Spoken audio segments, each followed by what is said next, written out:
এবার খাগড়াছড়ি ও কুড়িগ্রাম দিয়ে ১২৩ জনকে বাংলাদেশে পুশিন করার অভিযোগ ভারতের সীমান্তরক্ষী বাহিনী বিএসএফ এর বিরুদ্ধে। তারা ভারতীয় নাগরিক বলে জানিয়েছে স্থানীয় প্রশাসন।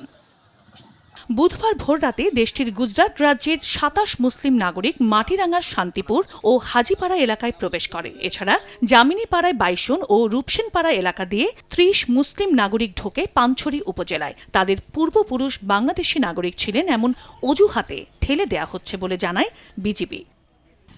স্থানীয় প্রশাসন বলছে, বাংলাদেশে অনুপ্রবেশকারীদের কাছে জিজ্ঞাসাবাদে জানা গেছে আরও ৪০০ থেকে ৫০০ ভারতীয় মুসলিম বিএসএফ এর তত্ত্বাবধানে রয়েছে। তাদের সীমান্তবর্তী এলাকা দিয়ে বাংলাদেশে অনুপ্রবেশ করার জন্য গুজরাট থেকে বিমানে ত্রিপুরা রাজ্যে নিয়ে আসা হয়েছে। ৭ জন মহিলা পুরুষ না খায় পড়েছে, তো পরে বিজিবি আসছে। বিজিবি আসার পরে এদেরকে একটা হেদের দায়িত্বে নিয়ে গেছে। বলতেছে যে আরো ইন্ডিয়া নাকি আরো ১৭ গাড়ি স্টক করে রাখছে মুসলমান, ওগুলা বাংলাদেশে পাচার করবে। দেখি দিয়ে মহিলা এগুলো এনে মাটিতে পড়ে রয়েছে।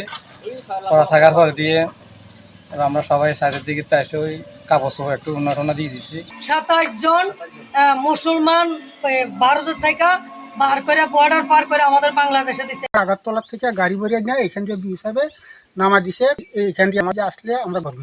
জেলা প্রশাসক জানান, অনুপ্রবেশকারী ভারতীয় নাগরিকরা বিজিবির তত্ত্বাবধানে আছে। তাদেরকে পুশব্যাক করার চেষ্টা করা হবে। তারা সকলেই এখন বিজিবির আওতায় আছে। তারা যদি প্রশাসনিক কোনো সহায়তা চায় এবং আমরা চাচ্ছি যত দ্রুত সম্ভব তাদেরকে যেন পুশব্যাক করা হয়।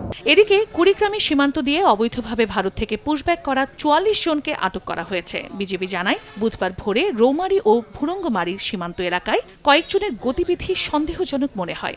জিজ্ঞাসাবাদে তারা জানান, ভারত থেকে তাদের পাঠিয়ে দেওয়া হয়েছে। তাদের পরিচয় যাচাই বাছাই করছে বিজিবি।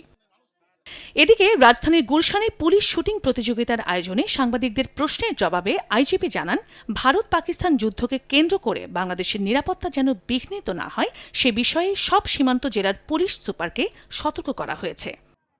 সীমান্ত দিয়ে কোনো জঙ্গি বা সন্ত্রাসী যেন দেশে প্রবেশ করতে না পারে সে বিষয়েও পুলিশ সুপারদের সতর্ক করা হয়েছে বলে জানান আইজিপি। চন্দ্রা বিশ্বাস, ববি, সময় সংবাদ।